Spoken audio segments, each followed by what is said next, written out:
नारायणं वन्दे कृष्णं वन्दे व्रजप्रियं कृष्णं द्वैपायनं वन्दे कृष्णं वन्दे प्रथासुतं सच्चिदानन्दरूपाय विश्वोत्पत्त्यादिहेतवे तापत्रय विनाशाय श्रीकृष्णाय वयं नमः। जिन संतत सद्ज्ञान सुधा सुरसरी बहाई लेकर तर्क त्रिशूल वाद मर्याद मिटाई शम दम व्याल कराल भाल ज्ञ कला छिटकाई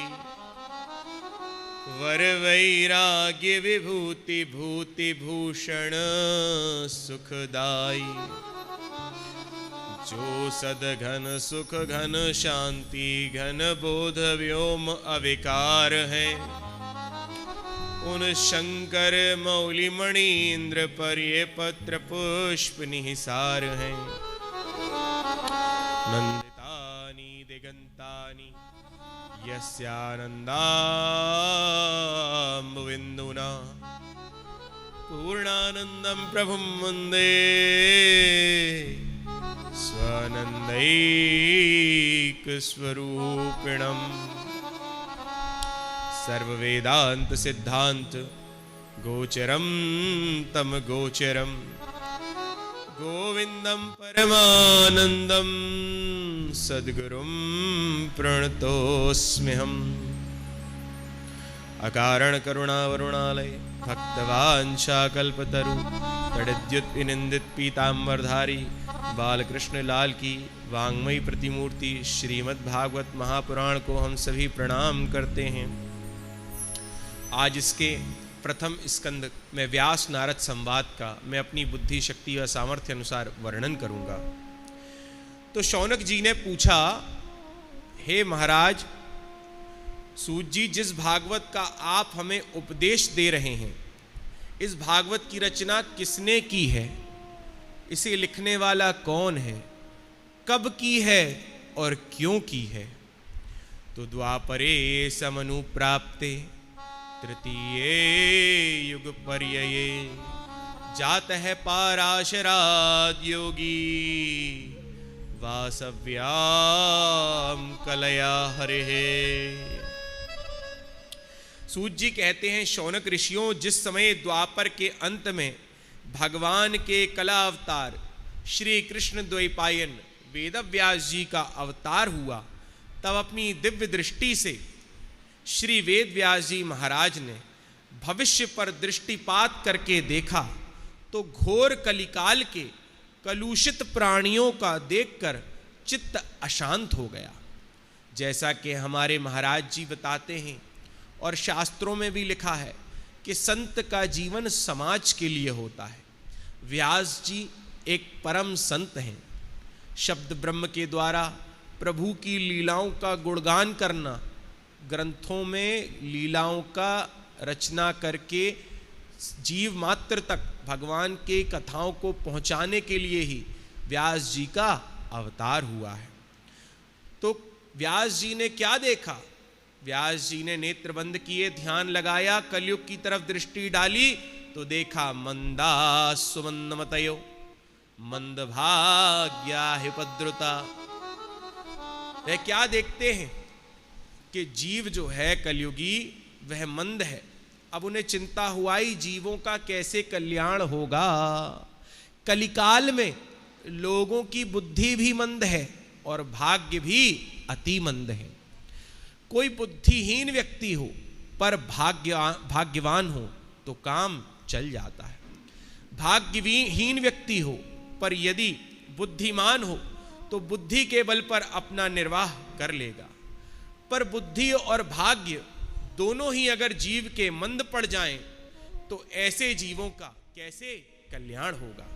इसलिए व्यास जी महाराज ने सब जीवों का, कलयुग के जीवों का ध्यान रखते हुए एक वेद के 4 विभाग कर दिए, ऋग्वेद, यजुर्वेद, सामवेद और अथर्ववेद।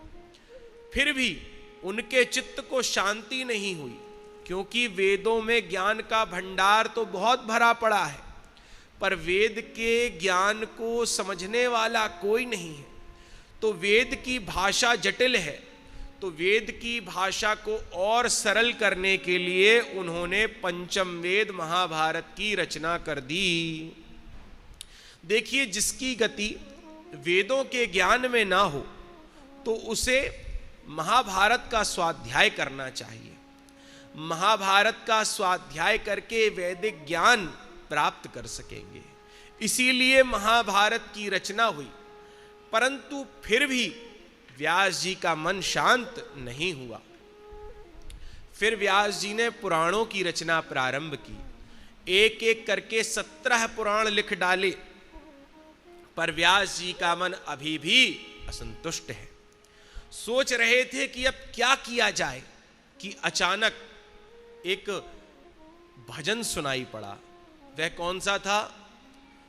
नारायण नारायण नारायण, श्रीमन नारायण नारायण नारायण, बोलो नारायण नारायण नारायण, भजमन नारायण नारायण नारायण, भजमन नारायण नारायण नारायण, श्रीमन नारायण नारायण नारायण। देवर्षि नारद अपनी वीणा पर गोविंद के गुणानुवाद गाते हुए नारायण नारायण मुख से जपते हुए वेद व्यास जी के सामने प्रकट हो गए। देवर्षि नारद का दर्शन करते ही व्यास जी महाराज खड़े हुए और पूजयामास विधिवन नारदम सुर पूजितम। देवताओं के द्वारा भी जो पूज्य हैं, ऐसे देवर्षि नारद जी का व्यास जी महाराज ने पाद्य, अर्घ, आचमन आदि के द्वारा विधिवत पूजन किया। अतिथि आए हैं नारद जी, तो अतिथि पूजन करने के पश्चात जब आदर पूर्वक नारद जी आसन पर बैठ गए, तब नारद जी मुस्कुराए और नारद जी बोलते हैं, व्यास जी, हे पाराशर्य, पाराशर्य महाभाग, भवतः कच्चिदात्मना परितुष्यति शारीरम आत्मा मानस एव वा। हे पाराशर नंदन, पाराशस्यापत्यम पुमान पाराशरः, पाराशर ऋषि की संतति में जो हुए वह सब पाराशर। तो व्यास जी को नारद जी पाराशर कहकर संबोधित कर रहे हैं। हे पाराशर जी, आपका मुख मलिन क्यों हो रहा है? आपके धर्म कर्म सब व्यवस्थित तो चल रहे हैं, आपकी दिनचर्या में, भगवत सेवा पूजा में कोई विघ्न तो उपस्थित नहीं हो रहा। व्यास जी कहते हैं, नारद जी, मेरे सब दिनचर्या, आपने जो कुछ पूछा है पूजा पाठ के बारे में, उसमें कोई बाधा नहीं है। मैंने जीवों के कल्याण के लिए बड़े बड़े ग्रंथों की रचना कर डाली, फिर भी मेरे मन को शांति नहीं है। हृदय में एक आनंद जो होना चाहिए ग्रंथ को लिख करके, वह मुझे नहीं होता। ऐसा लगता है कि मैंने समाज के लिए कुछ किया नहीं। पूर्ण संतुष्टि मेरे मन में अभी है नहीं, और वह क्यों नहीं है, इसका कारण मैं स्वयं भी नहीं जानता। अब नारद जी को देखो, व्यास जी के पास भगवान ने भेजा है। नारद जी जहां भी जाते हैं, भगवान के भक्तों के अधूरे कार्य को पूरा करने के लिए जाते हैं। और इन्हें वहां जाने की प्रेरणा कौन देता है? भगवान के भक्तों के पास नारद जी को जाने की प्रेरणा भगवान स्वयं देते हैं। अब नारद जी बोले, हम बताते हैं। तो नारद जी के बारे में यहां लिखा है, श्री नारद वाच। अब देखिए, नारद जी बोले। आप श्रीमद् भागवत के मूल पाठ में अगर ध्यान देंगे तो इस प्रकरण में पहले केवल नारद वाच कहा है, अब लिख रहे हैं श्री नारदवाच। श्री अब लगाई, पहले नहीं। क्यों? क्योंकि पहले नारद जी बोल रहे थे, पर अब नारद जी बोल रहे हैं। नारद जी बोलते दिखाई पड़ रहे हैं, परंतु अंदर से व्यास जी का कार्य करने के लिए नारद जी को प्रेरणा देने वाले परमात्मा हैं। व्यास जी का मार्गदर्शन कराने के लिए नारद जी के भीतर से नारायण बोल रहे हैं। इसीलिए अब लिखते हैं श्री नारदवाच। अब स्वयं भगवान नारद जी के माध्यम से व्यास जी को भागवत का उपदेश दे रहे हैं। भागवत का मतलब क्या है? भगवता प्रोक्तम, भगवान ने जो कहा। भगवान ने ही ब्रह्मा जी के भीतर से नारद जी को कहा, फिर भगवान ने ही नारद जी के भीतर बैठकर व्यास जी को कहा, फिर व्यास जी के भीतर बैठकर भगवान ने ही शुकदेव जी को कहा, शुकदेव जी के भीतर बैठकर भगवान ने ही परीक्षित को कहा। तो तत्राभवद भगवान व्यास पुत्रो, इसलिए बोलता हुआ कोई भी दिखाई दे, पर वक्ता के भीतर से बुलाने वाले परमात्मा ही होते हैं। इसलिए वक्ता जो होता है भगवत स्वरूप हो जाता है। इसलिए अब नारद जी के भीतर से भगवान बोल रहे हैं। नारद जी कहते हैं, व्यास जी तुमने बहुत सुंदर लेखनी लिखी है, बहुत कुछ लिखा है, तुम्हारी लेखनी में चमत्कार है, पर कहीं कहीं पर आपने ऐसे व्यामिश्रित वाक्य बोल दिए हैं कि लोगों की बुद्धि समझने में चक्कर खा जाती है। नायद वचश्चित्र पदम हरेर यशो जगत पवित्रम प्रगृणीत कर ही चेत तद्वायसम तीर्थ मुशंति मानसा नायत्र हंसा निर्मंत्यु शिक्षया। नारद जी कहते हैं, व्यास जी हंस मोती चुनते हैं, कौओं के साथ हंस थोड़े ही घूमेंगे। उसी प्रकार तुमने बहुत चित्र विचित्र भाषा का वैशिष्ट्य तो दिखाया, पर गोविंद के गान को नहीं गाया। नैष्कर्म में भी, निष्काम कर्म में भी जो जीव निष्काम कर्म करता है पर वो भगवान से प्रीति ना करे, तो उस निष्काम कर्म की भी कोई शोभा नहीं है। लोग कहते हैं ना, हम निष्काम कर्म कर रहे हैं, पर उस निष्कामी के हृदय में अगर ईश्वर का प्रेम नहीं है तो उसकी भी शोभा नहीं है। उस ज्ञान की कोई शोभा नहीं है जो गोविंद से जुड़ा हुआ ना हो। इसलिए व्यास जी महाराज जब तक भगवान की कीर्ति का, भगवान की कौमुदी का विस्तार नहीं करोगे, भगवान की लीलाओं का गायन नहीं करोगे, तब तक ना आपको ही चैन मिलेगा, ना तुम्हारी उन पूर्व कृत्यों में भक्तों को इतना आनंद मिलेगा। देखिए, अंग्रेजी, Spanish, Chinese, British accent, American accent खूब सीखो, खूब सारी विदेशी भाषाएं सीखो, विदेशों में जाकर के व्यापार करो, विदेशी मुद्रा कमाओ, पर अपनों को मत भूलो, अपने प्रभु को मत भूलो, ग्रंथों का अध्ययन करते रहो। अभी इससे पहले महाराज जी के साथ पंचकुला में कथा थी, तो वो अमेरिका से पति पत्नी आए थे, पर उनका जो कथा के प्रति प्रेम था, और जब महाराज जी उनको प्रसंग सुनाते थे तो पूरी जनता और वो परिवार भी बड़ा आनंद मग्न हो जाता था।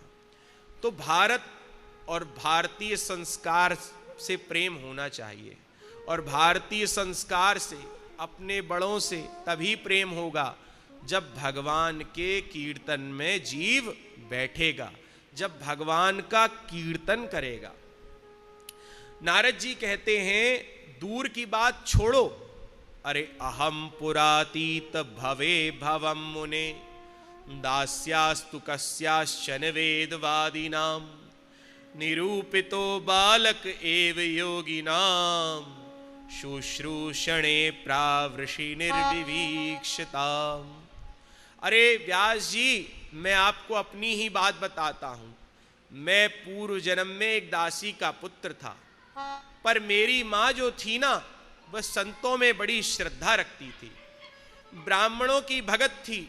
जब से मैंने होश संभाला, माँ के साथ ही जाता था। माँ संतों की सेवा में जाती, मैं भी उनके साथ में जाता। महात्मा लोग जब स्नान कर लेते तो उनके कपड़े मां के साथ में धो दिया करता था। महात्मा लोग हवन करते तो उनके लिए जंगल से लकड़ियां बीन कर मैं लाता था। महात्मा लोग पत्तल में प्रसाद ग्रहण कर लेते तो उनका बचा हुआ प्रसाद मैं पाता था। महात्मा लोग कीर्तन करते थे, नाचते थे तो मैं भी उनके साथ खूब ताली बजा बजा कर नाचता था। महात्मा लोग कथा कहते तो मैं खूब चित्त लगा करके कथा सुनता। भगवान की मधुर कथा संतों के बीच में बैठकर सुनता। चातुर्मास्य करने के लिए संत आए थे। चातुर्मास्य में परमात्मा के भजन में उन संतों का संग पाकर मेरा चित्त रम गया। संतों की संगति में मेरा मन भी परमात्मा के प्रेम में रम गया। और चातुर्मास से पूरा होते ही जब वह संत जाने लगे तो मैं भी उनके पीछे चल पड़ा। वे संत कहते, अरे बालक तू कहां जा रहा है? तेरी एक मां है और जब तक मां की आज्ञा ना हो तब तक तू हमारे साथ नहीं जा सकता।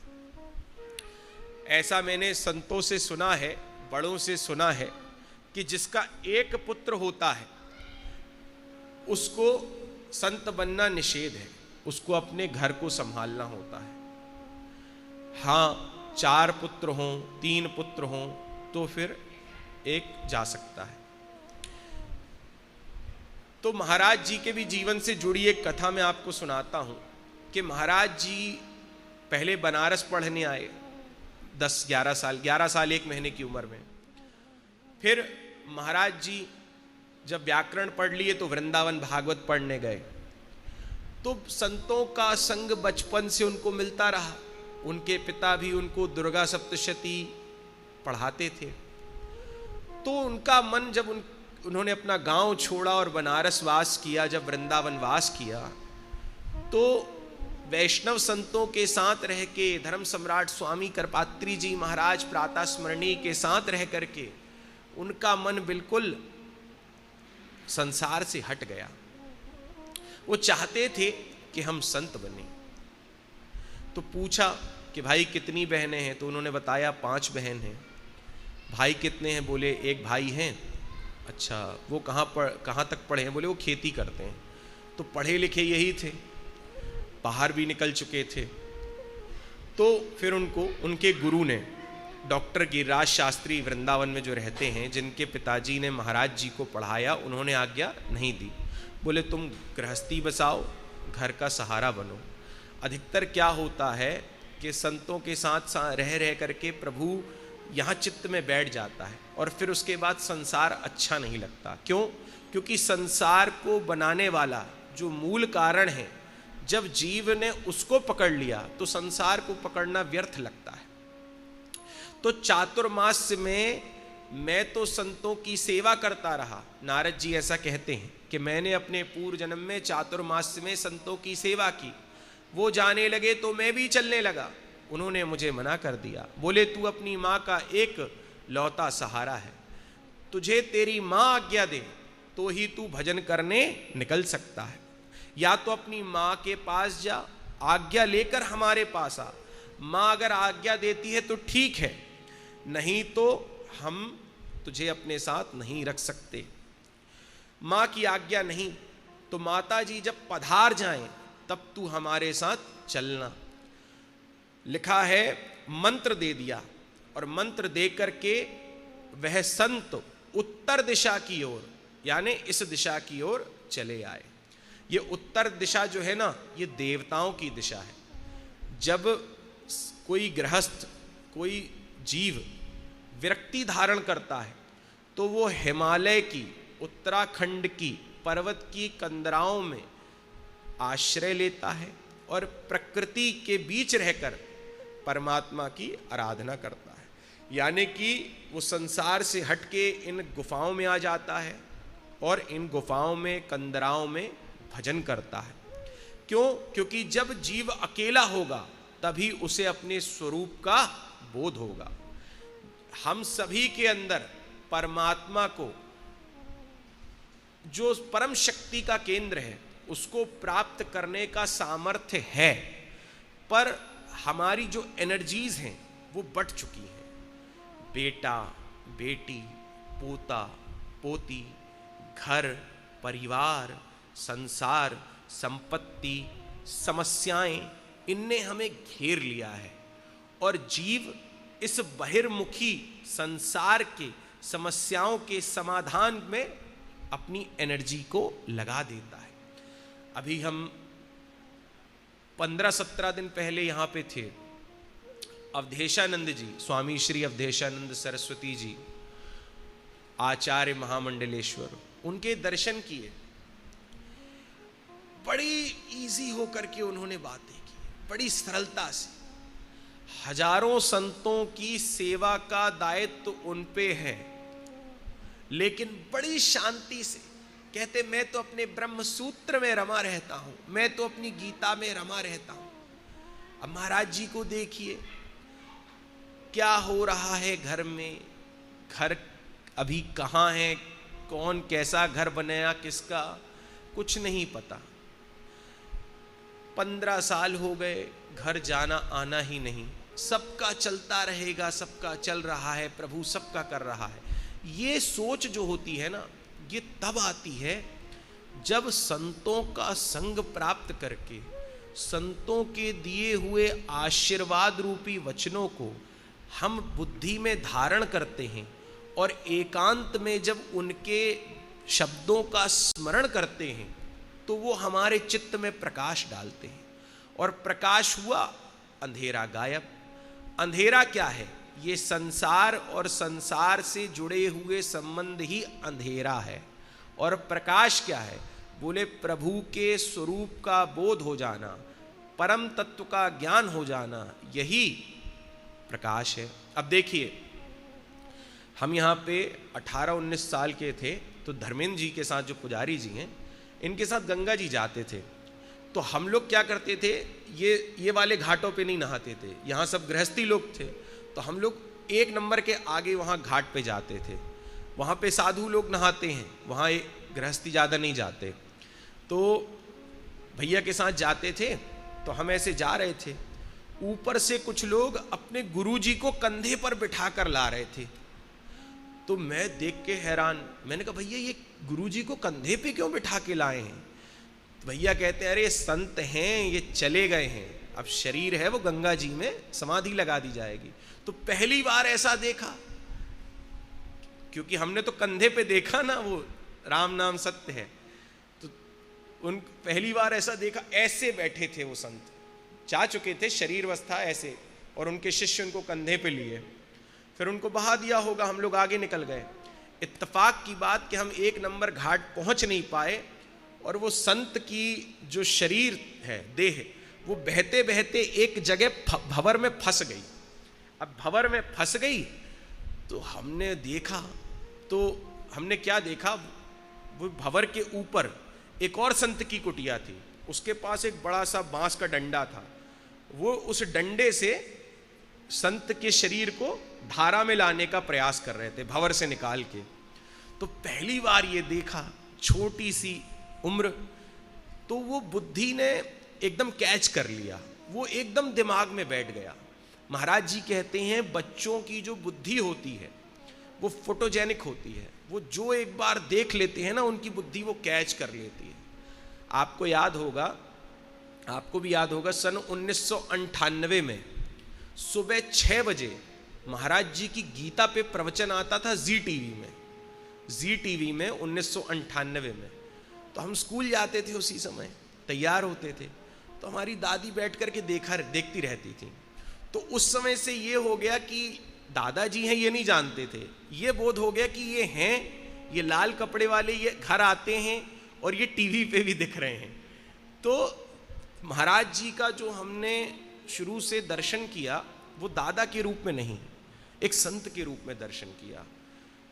फिर बाद में पता चला दादाजी हैं, लेकिन फिर भी उनका जो जीवन है वो बड़ा संयमित है, एक संत का जीवन है। तो नारद जी कहते हैं, व्यास जी, मेरा उन संतों के साथ मन रम गया, पर संतों ने मुझे आज्ञा नहीं दी, अपितु मंत्र दिया, और उत्तर दिशा की ओर चले गए। नारद जी कहते हैं, व्यास जी मैं जानता था कि मेरी माँ मुझे कभी घर छोड़ने की आज्ञा नहीं देने वाली, इसलिए माँ से मैंने कुछ नहीं कहा और महाराज जी से मंत्र लेकर चला आया। घर में ही बैठकर मैं माला जपता, 24 घंटे प्रभु प्रेम में डूबा, प्रभु की ही माला जपता रहता। मेरा अन्य बालकों की तरह कोई भी खेलने में मन नहीं लगता था। संसार की बातें मुझे कभी अच्छी नहीं लगती थीं, सदा हरि भजन में मस्त रहता था। मेरी माँ ने जब मेरी ये स्थिति देखी तो मेरी माँ को भय होने लगा कि कहीं मैं बाबा ना बन जाऊं। उसकी धड़कन तेज हो गई और माताओं को इस बात का प्रायः डर लगा रहता है, क्योंकि घर में एक बालक होता है तो माँ सोचती है कहीं मेरा बेटा बाबा ना बन जाए। उनकी धड़कन तेज हो जाती है, चोर ना बन जाए, डकैत ना बन जाए, नेता ना बन जाए, ये कभी नहीं सोचती, पर बाबा ना बन जाए ये बहुत डर लगता है।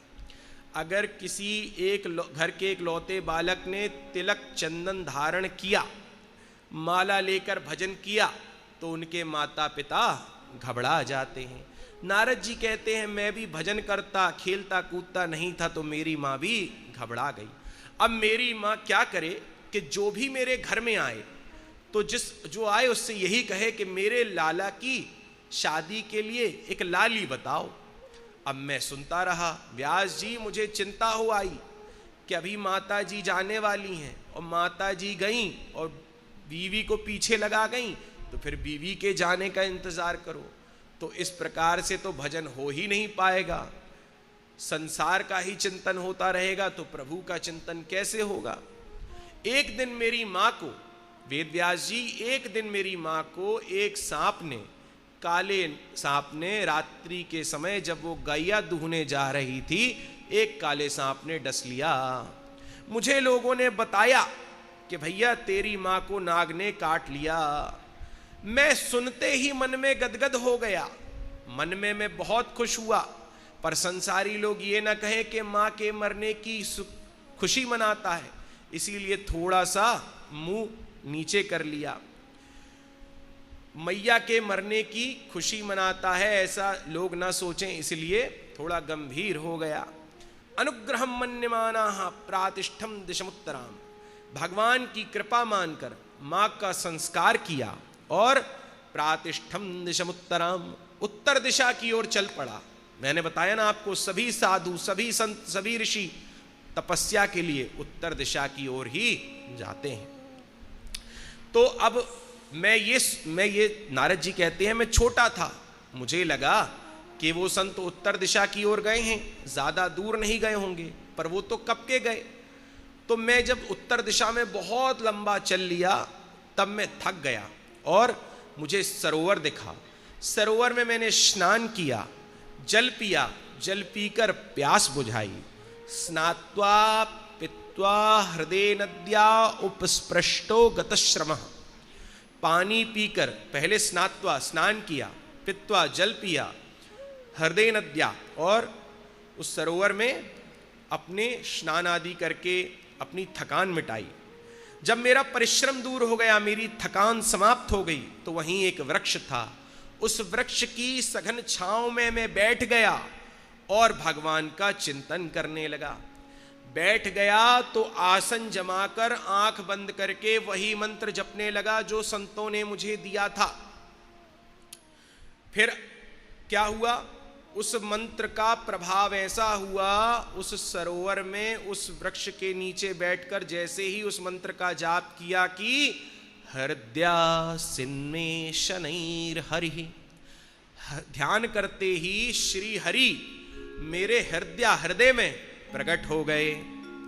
धीरे से भगवान की सांवली सलोनी सूरत मेरे हृदय में प्रकट हो गई और मैंने ध्यान में जो भगवान की बाकी झांकी आभा प्रभा शोभा का दर्शन किया कि मेरे आनंद का पारावार नहीं रहा।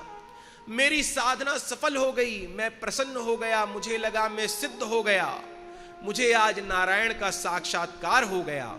मेरे आनंद का ठिकाना नहीं और उस आनंद के सागर में मैं गोता लगा रहा था। मन ही मन बड़ा खुश था कि मेरे ध्यान में प्रभु ने अपने दर्शन दिए, अपने दिव्य दर्शन दिए, जिसके लिए जीव तड़पता है। संत हजारों वर्ष तपस्या करते हैं, लेकिन अगले ही क्षण वह छवि मेरे चित्त से गायब हो गई। अब मुझे बड़ी घबराहट हुई कि प्रभु दिखते दिखते कहां चले गए, भगवान कहां भाग गए। मैं बौखलाया, मेरे नेत्र खुल गए। व्यास जी, मैंने फिर से आसन लगाया, फिर उसी ध्यान को करने का प्रयास किया, पर अब प्रभु नहीं दिखे।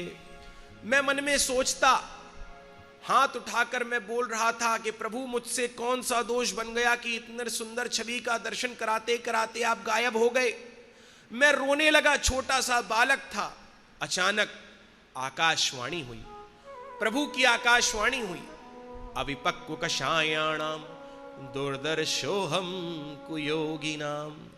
आकाशवाणी कहती है, अरे वत्स अविपक्व कषायाणाम, अभी तुम अपरिपक्व हो, परिपक्व योगी नहीं हो, अभी तुम कच्चे हो। जब परिपक्व हो जाओगे, योगी बन जाओगे, तभी तुम्हें मेरा दिव्य दर्शन प्राप्त होगा। अभी तुम अनाधिकारी हो, इसी प्रकार साधना करो, फिर तुम्हें हम मिलेंगे।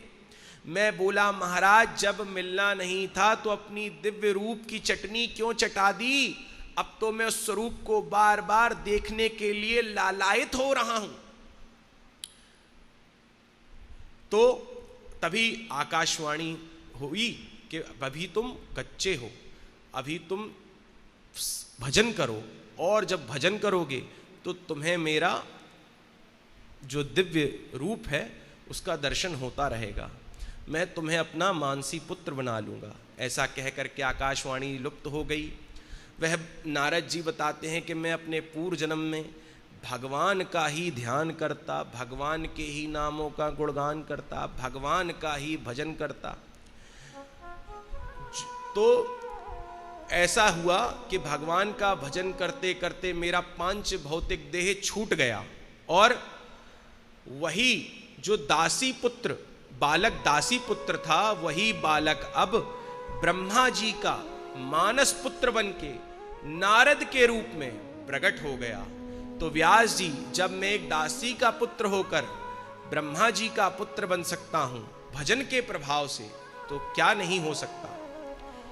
तो नारायण प्रभु के सामने आज भी मैं ठुमका मार मार कर नाचता हूं। जब मैं ब्रह्मा जी का मानस पुत्र बना और ठुमका मार मार कर नाच कर मैंने संकीर्तन किया, तो भगवान मुझसे और प्रसन्न हो गए और मुझे अपनी वीणा प्रदान कर दी। कहा, बेटा इस वीणा पर मेरे गीतों का गायन करना, नाम का संकीर्तन करना और जगत में विचरण करना, जगत में जहां जाना बस मेरे नाम का ही सहारा लेना। तो देव दत्ताम इमाम वीणाम स्वर ब्रह्म विभूषिताम मूर्छित्वा हरिकथाम गायमानस चराम्यहम।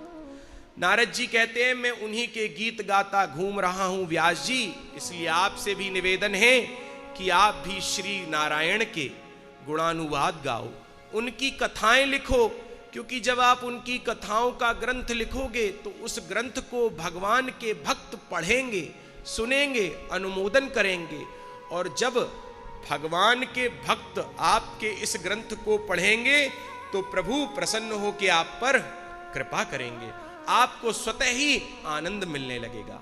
व्यास जी को अपनी भूल का एहसास हुआ और व्यास जी बद्रीनाथ में दिव्य गंगा जी में स्नान करके ध्यान लगाते हैं, प्रभु की लीलाओं का ध्यान करते हैं।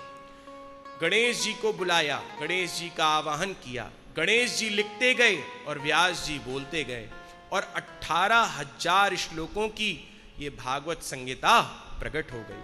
अब राजीव जी एक सुंदर सा भजन सुनाएंगे, इसके बाद व्यास जी ने इसे किसे दिया है उसका वर्णन, इस ग्रंथ का अधिकार किसे दिया।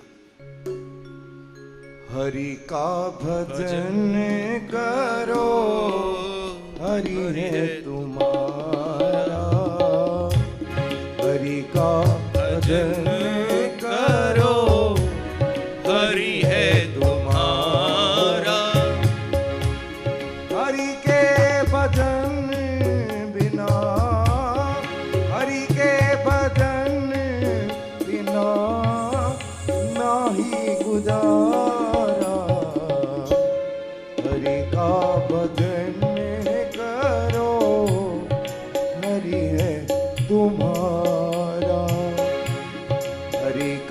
भजन करो, हरि है तुम्हारा।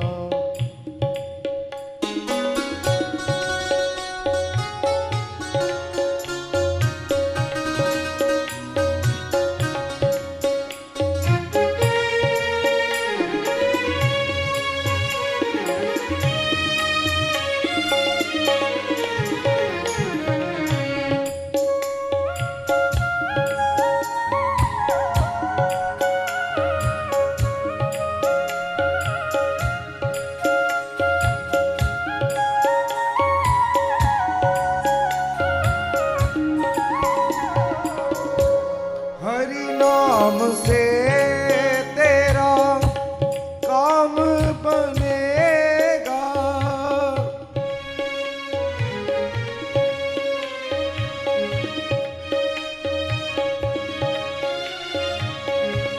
हरि नाम से तेरा काम बनेगा, हरि नाम ही तेरे साथी रहेगा।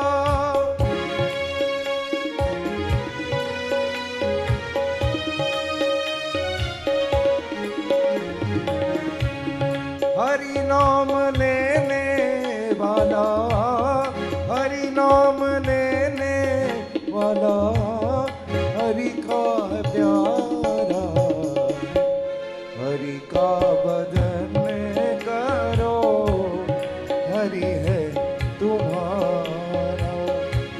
हरि का भजन करो, हरि है तुम्हारा।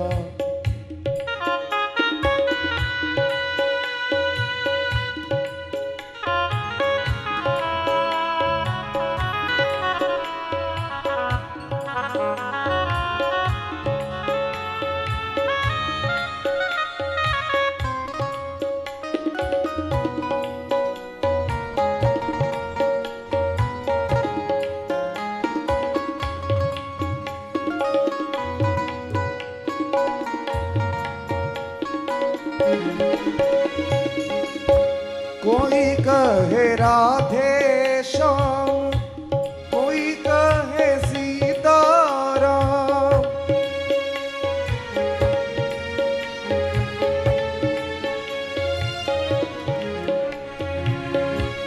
कोई कहे राधे श्याम, कोई कहे सीताराम, कोई राधा वल्लभ लाल, कोई राधा मदन गोपाल।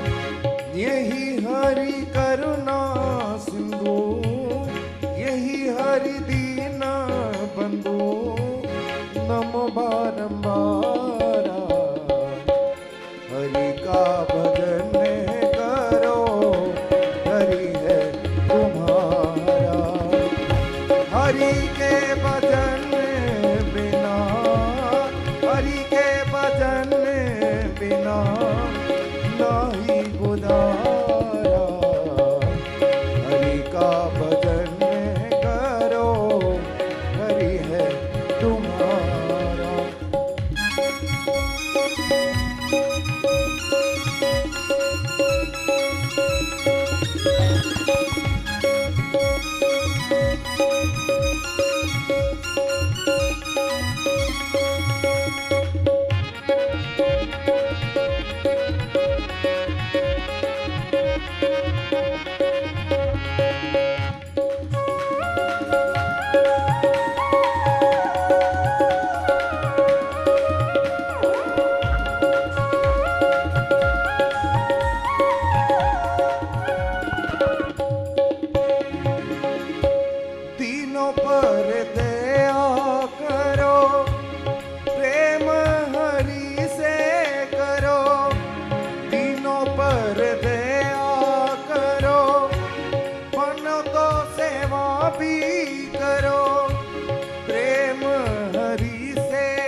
तुम्हारा। बोलिए बांके बिहारी लाल की जय। नारद जी ने अपना पूर्व जन्म का चरित्र व्यास जी के सामने रखा। व्यास जी बद्रीनाथ में गणेश जी की सहायता से 18,000 श्लोकों की श्रीमद् भागवत संहिता को प्रकट करते हैं। अब मन में विचार आया कि यह अमृत परोसा किसे जाए। जब परमहंसों की कथा है तो सबसे पहले किसी परमहंस को ही सुनाया जाए। ऐसा कौन है जो परमहंस है? ध्यान करते ही अपना बेटा याद आ गया, जो जन्म लेते ही परिव्राजक हो गया। उस जैसा परमहंस कहाँ होगा? पर ना वह तो ना जाने किसी गिरी गुफा कंदरा में ध्यान लगाए बैठा होगा, कहाँ ढूंढता फिरूंगा उसे। तो व्यास जी ने क्या किया, अपने 4 चेलों को, शिष्यों को बुलाया और भागवत के 2-4 श्लोक रटा दिए और कहा कि इन श्लोकों को तुम यत्र तत्र जहां जाओ गुनगुनाओ। शिष्यगण भी व्यास जी की आज्ञा से घूमते हुए गाने लगे। जहां पर निर्गुण ब्रह्म की सत्ता में शुकदेव जी समाधिस्थ बैठे थे, अचानक वहीं से उनका, व्यास जी का एक चेला गुजरा और वह भागवत का श्लोक गा रहा है। भागवत का वह श्लोक जो व्यास जी का शिष्य गा रहा था, ध्यान मग्न शुकदेव जी के कानों में प्रवेश कर गया। वह क्या श्लोक था? बोले, बरहा पीडम नटवर वपुः कर्णयोः कर्णिकारम बिभ्रद्वास है कनक कपिशम वैजयंतीं च मालाम रंध्रान वेणुः अधर सुधया पूरयन् गोपवृन्दैर् वृंदारण्यम स्वपदरमणम प्राविशद गीत कीर्तिः।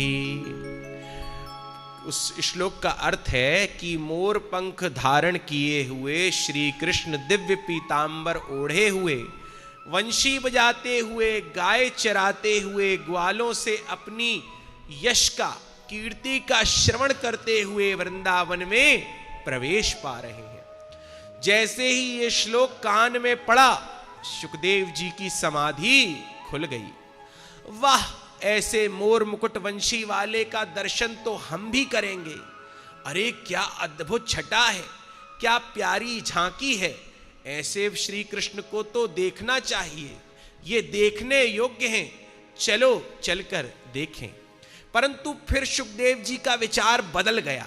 अरे जो इतना सुंदर है, इतना मधुर है, वह आवश्यक नहीं उतना ही सरल भी हो।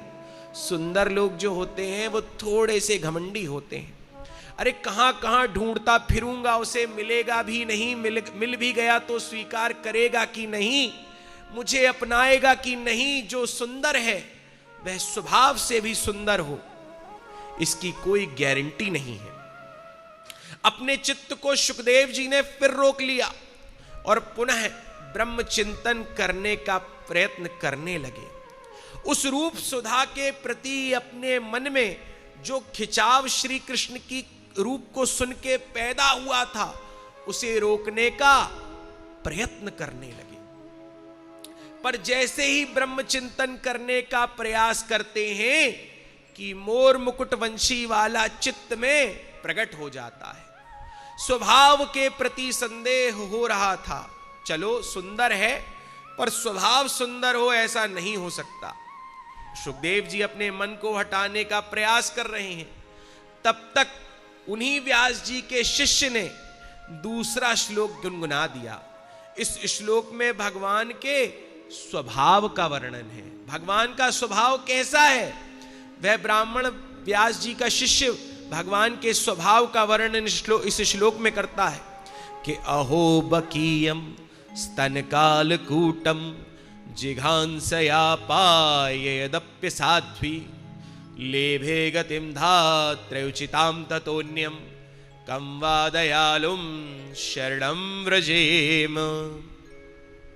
अहो आश्चर्यम, अहो बकीयम स्तनकालकूटम। बकी नाम पूतना का, बकासुर की भगिनी बकी जो अपने स्तनों में कालकूट विष लगाकर भगवान को मारने के लिए कंस से प्रेरित होकर के आई और उसने विष युक्त स्तन, अपना विष से मिला हुआ, विष लगा हुआ स्तन प्रभु के मुख में दे दिया। पर वह रे प्रभु श्री कृष्ण उस पापिनी के पापों पर पर्दा डाल दिया और कहते हैं बुरी भली जैसी भी सही, इसने काम तो मां का किया है। इसीलिए यशोदा मैया की तरह कितने प्यार से दूध पिला रही है।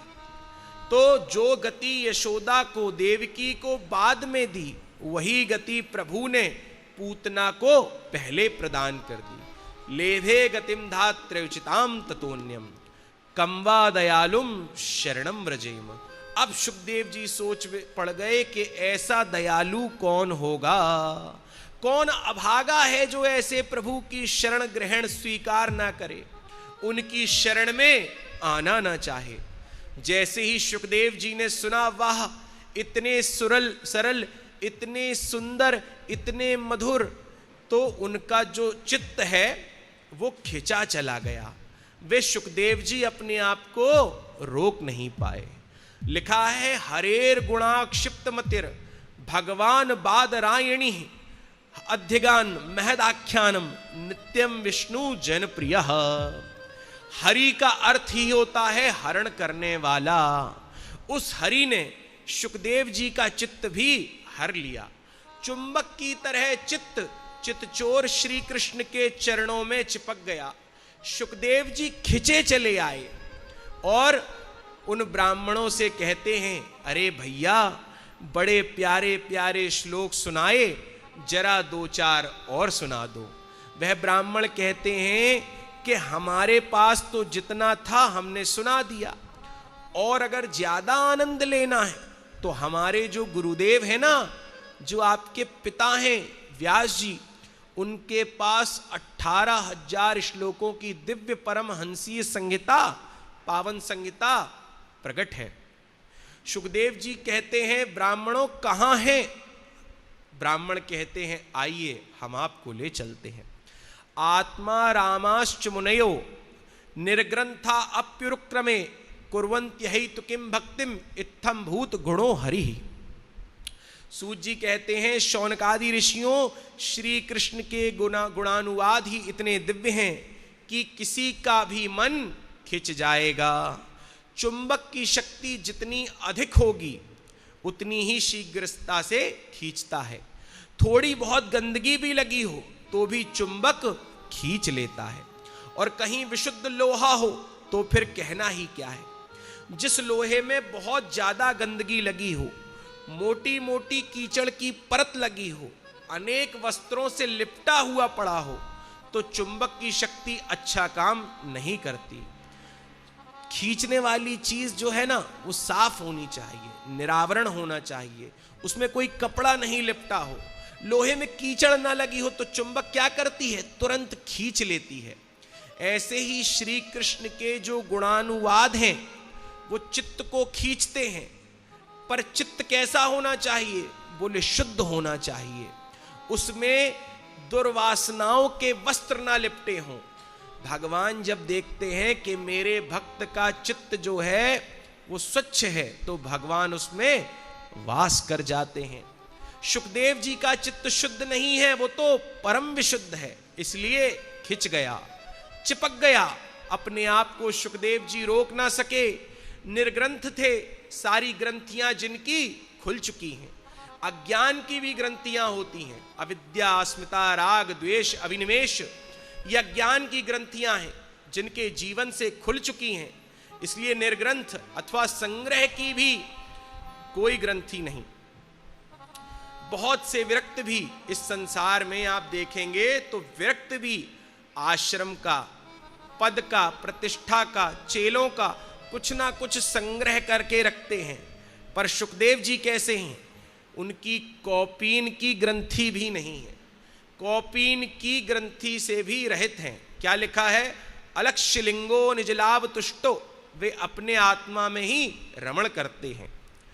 तो इनके तन पर लंगोटी भी नहीं है, शिखा सूत्र भी नहीं है। शिखा की ग्रंथि और सूत्र में भी ब्रह्मगांठ होती है। सारी ग्रंथियों से रहित हरि के गुणानुवादों ने इनके चित्त को खींच लिया। श्री वेद व्यास जी के पास श्री सुखदेव जी पधारे, चरणों में नमन किया और अपने पिता को कहते हैं, गुरुदेव, ये जो ग्रंथ आपके पास है, ये जो पावन परमहंसी संहिता आपके पास है, क्या ये हमें भी प्रसाद के रूप में मिल सकती है? अपने प्रिय पुत्र को पाकर प्रसन्नता से प्रमुदित हो उठे व्यास जी और सोचने लगे कि जिसके पीछे मैं पागलों की तरह भाग रहा था, धन्य है श्री कृष्ण की कथा। आज वो श्री कृष्ण की कथा की सूत्रों से, रस्सियों से बंध करके मेरे पास आ गया। प्रभु के चरित्रों का चमत्कार है। अपने पुत्र को बिठाकर अपने प्रिय पुत्र को भागवत संहिता प्रदान कर दी। मधुर मधुर भागवत के श्लोक सुनाए। सुखदेव जी दीवाने हो गए। अब तक केवल परमहंस थे, आज से श्री परमहंस हो गए। अब तक केवल निर्गुण सत्ता में चित्त परिनिष्ठित था, अब सगुण साकार श्री राधा कृष्ण के परम सेवक, परम उपासक, परम भगत सुखदेव जी बन गए। वही भागवत संहिता को आत्मसात करने के बाद इन्हीं श्री सुखदेव जी ने परीक्षित को सुनाई। अब शौनकादि ऋषियों ने सूत जी से पूछा कि क्यों सुनाई, भागवत क्यों सुनाई, इसका क्या कारण है, परीक्षित को ही क्यों सुनाई? तो अब यहां से श्री सूत जी परीक्षित का चरित्र शौनक ऋषियों को सुनाते हैं। परीक्षित की कथा में प्रवेश हम महाभारत के माध्यम से करेंगे। एक सुंदर सा भजन होगा और उसके बाद परीक्षित चरित्र।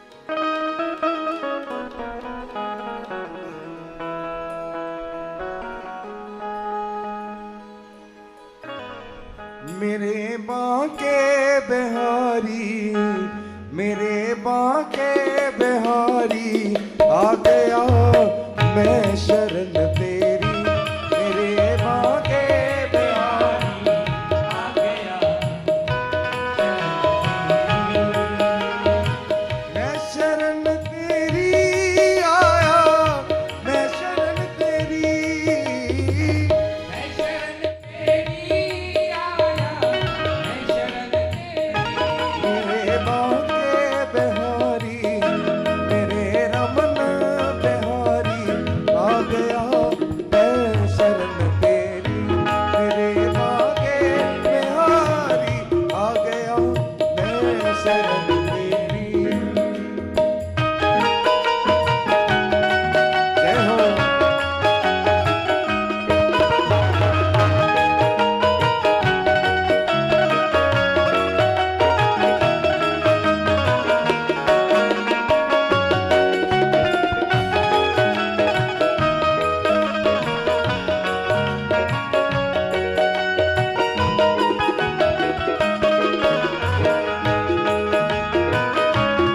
ताली लगा दे।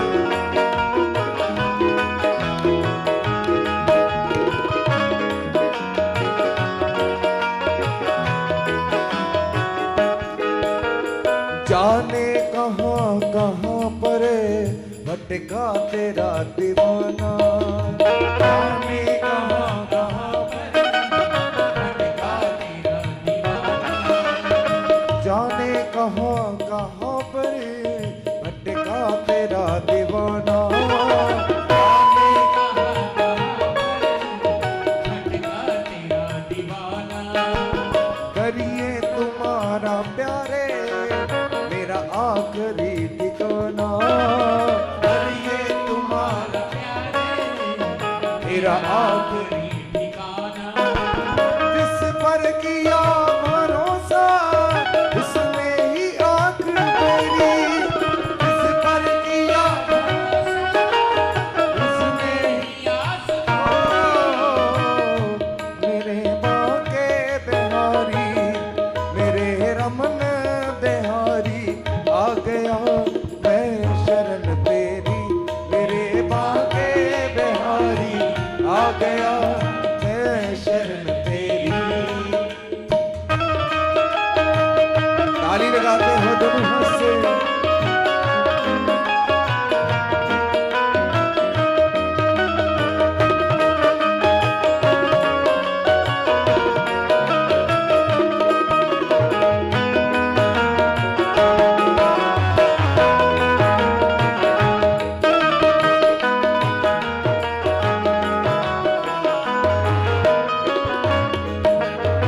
मुझे थाम लो कन्हैया, आया मैं पार करके। मुझे थाम लो कन्हैया, आया मैं पार करके।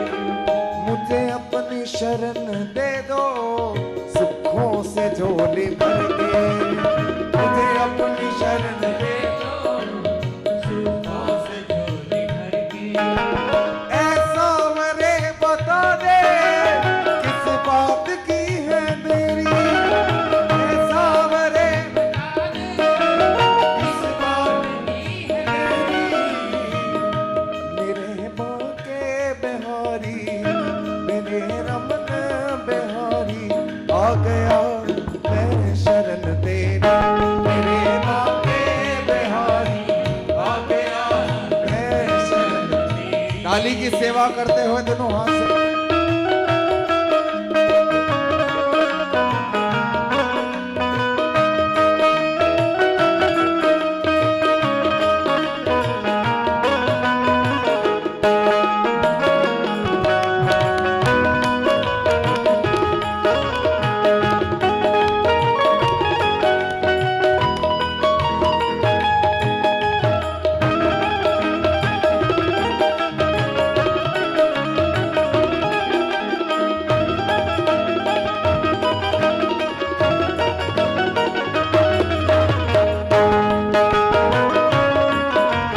जय हो श्री राधे।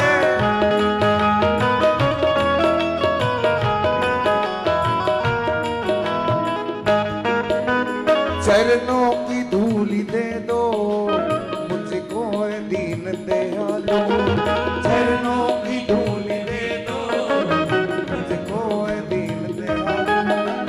चरणों की धूली दे दो, मुझको है दीन दयालु। चरणों की धूली दे दो, मुझको है दीन दयालु। भटका हूँ जिसकी खातिर, सच्ची खुशी में पालूं। भटका हूँ जिसकी खातिर, सच्ची खुशी में। ऐसा मरे बता दे, किस बात की है मेरी। ऐसा मरे बता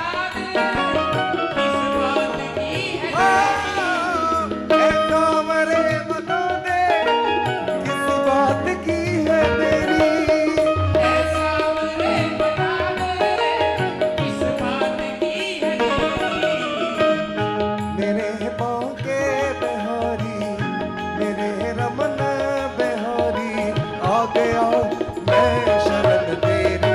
मेरे बांके बिहारी, आ गया मैं शरण तेरी। श्री व्यासी महाराज के मुखारबिंद से अमृत वर्षा श्रीमद् भागवत कथा ज्ञान यज्ञ। आप लोग ताली लगा के बिहारी जी के चरणों में हाजिर लगाएंगे और सब लोग समय से आया करें। दोनों हाथ से ताली लगा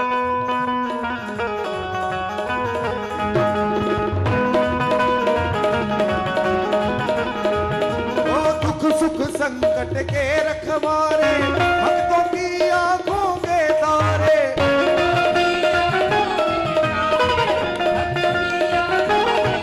अब दूर करो, अब दूर करो, अब दूर करो अंधकार तेरी जय होवे। मेरे बांके बिहारी लाल तेरी जय होवे। वो मेरे बांके बिहारी लाल तेरी जय होवे। मेरे बांके बिहारी लाल तेरी जय होवे।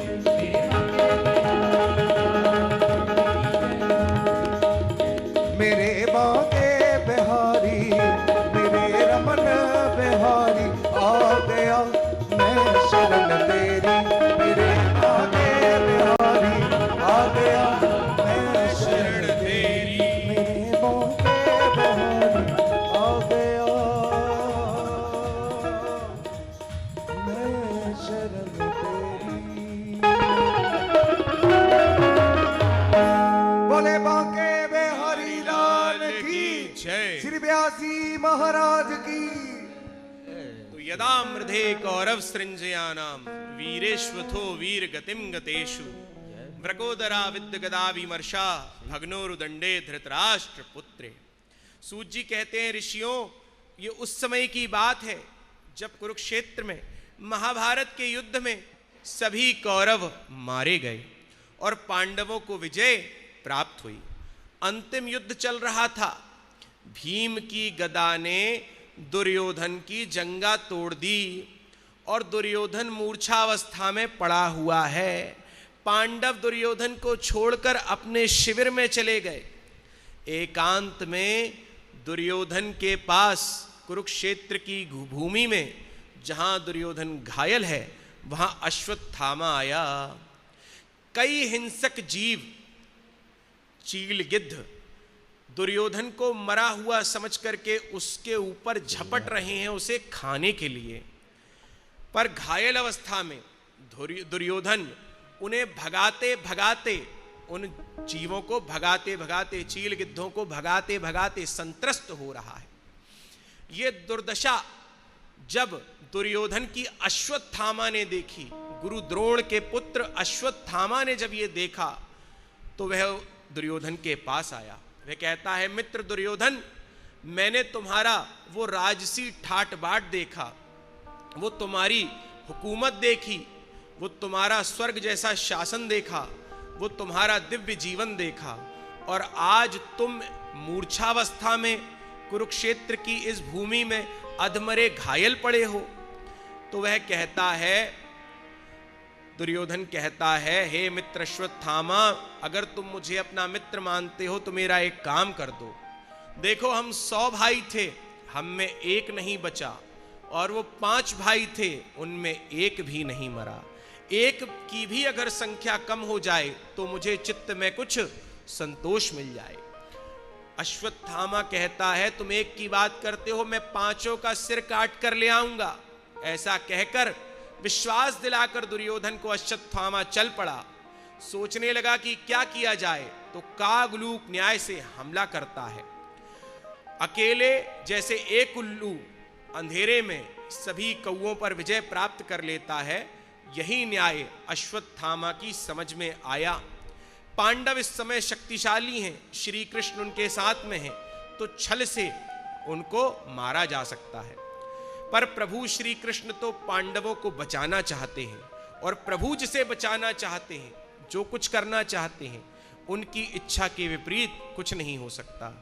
हुआ क्या कि जिस शिविर में पांडव विश्राम करते थे, आज श्री कृष्ण उस शिविर में आए और बोले कि पांडवों चलो, आज विजय की रात्रि है, चलो हम विजय मनाएंगे। वहीं 5 पांडवों की शूनी शैया पर, उनके बेड पर, उनके बिस्तरे पर द्रौपदी के 5 पुत्र आकर के सो गए, जो देखने में बिल्कुल अपने पिता पांडवों की ही तरह लगते थे। वे पिता की शैया पर द्रौपदी पुत्र आकर सो गए।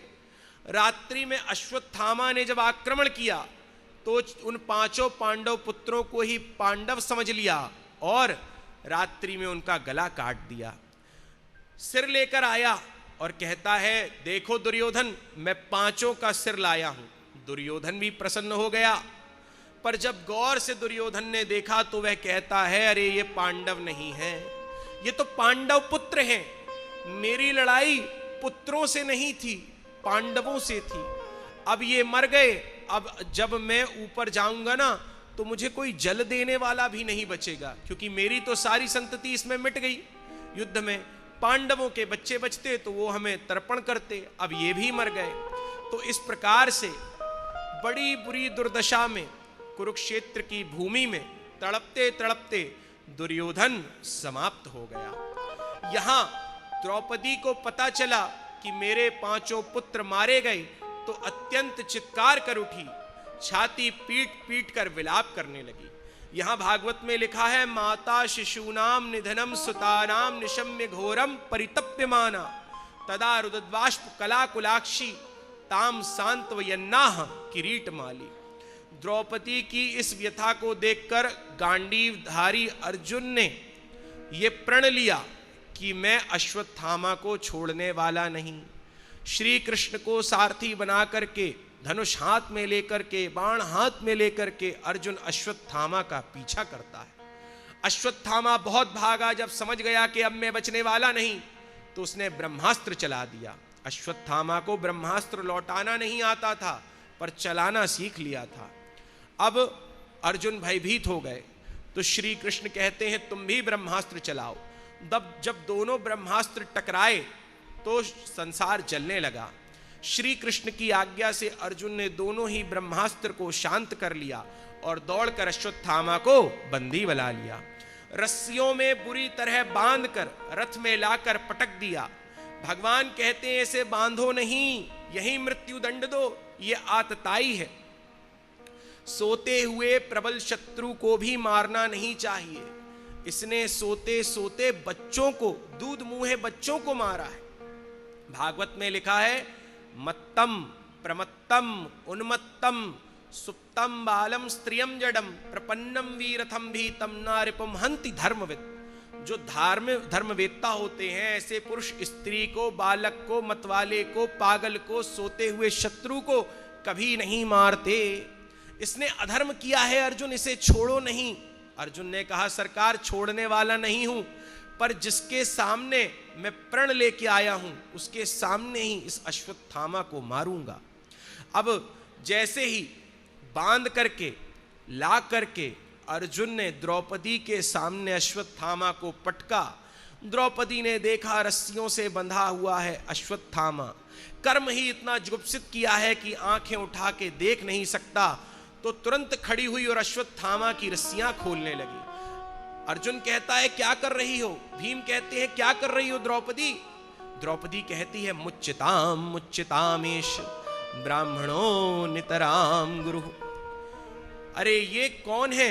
अर्जुन भूल गए जब तुम्हें कोई साथ नहीं दे रहा था तो सर्वश्रेष्ठ धनुर्विद्या का ज्ञाता बनाने के लिए इन्हीं के पिता गुरु द्रोणाचार्य ने संकल्प लिया था। आज जो तुम ये गांडीव धनुष लेके चलते हो, ये बाण हैं, ये सब इन्हीं के पिता की देन है। सरहस्यो धनुर्वेदा सविरस गोप संयम। आपके गुरुदेव ने आपको परम प्रिय शिष्य मानकर वह अस्त्र के रहस्य बतलाए जो किसी को नहीं दिए। धनुर्वेद में, धनुर्विद्या में जितने रहस्य थे वह सभी तुम्हें प्रदान किए। जिन गुरुदेव की कृपा से तुम्हें यह ज्ञान प्राप्त हुआ वही आज अश्वत्थामा के रूप में तुम्हारे गुरु द्रोणाचार्य ही खड़े हुए हैं। भागवत में लिखा है आत्मा वै जायते पुत्रः। पुत्र जो होता है वह पिता की आत्मा होता है। इस हिसाब से ये गुरु द्रोणाचार्य का ही स्वरूप है, ब्राह्मण है। इन्हें छोड़ दो, जाने दो, रस्सियां खोल दो। अर्जुन कहता है अरे भूल गई, इसने तुम्हारे 5 बालकों की हत्या की थी। द्रौपदी कहती है मैं भूली कुछ भी नहीं हूं, पर मुझे एक बात याद है। देखिए मेरे 5 पुत्र मर गए, पर मेरे 5 पति हैं, पर जो कृपी हैं, माता कृपी गुरु द्रोणाचार्य की पत्नी, उनके तो एकमात्र अश्वत्थामा ही सहारा है। अगर यह भी चला गया तो उनका सहारा कौन होगा? मारोदिदस्य जननी गौतमी पति देवता यथा हम मृतवत्सारता आरोद्यम अश्रु मुखी मुहुः। धर्मराज युधिष्ठिर को द्रौपदी के ये वचन सही लगे। धर्मराज ने कहा कि अर्जुन इसे छोड़ दो।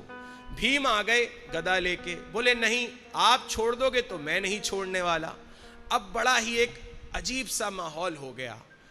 भीम कह रहे हैं मार दो, अर्जुन कह रहे हैं मार दो, द्रौपदी कह रही हैं छोड़ दो, युधिष्ठिर कह रहे हैं छोड़ दो।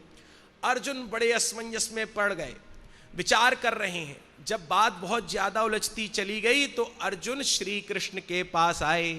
बोले सरकार आप मौन क्यों खड़े हैं? आप भी तो कुछ अपना मंतव्य बतलाइए। भगवान बोले हमसे पूछते हो तो हम शास्त्र की बात कहते हैं। तस्मात् शास्त्रम प्रमाणम ते कार्याकार व्यवस्थित। शास्त्र ही प्रमाण है, शास्त्र जो कहे वह करना चाहिए। ऐसी स्थिति में शास्त्र कहता है अर्जुन ब्रह्म बंधुर न हंतव्य आतताई वधारण मयैवो भयमाम नातम परिपाहेनुशासनम। शास्त्रों ने स्पष्ट आदेश दिया है कि ब्राह्मण कितना भी पतित हो, अधम हो, पर वह मारने योग्य नहीं होता। ब्राह्मण का कभी शारीरिक वध नहीं करना चाहिए, पर शास्त्रों में यह भी स्पष्ट आदेश है कि आतताई कोई भी हो उसे मार डालना चाहिए। तो अर्जुन ने अश्वत्थामा के सिर की मणि निकाल ली, उसे कुरूप करके सभा से भगा दिया। उसके बाद अश्वत्थामा प्रण लेता है कि मैं पांडवों के वंश का विनाश कर दूंगा। आगे की कथा कल। बोले बांके बिहारी लाल की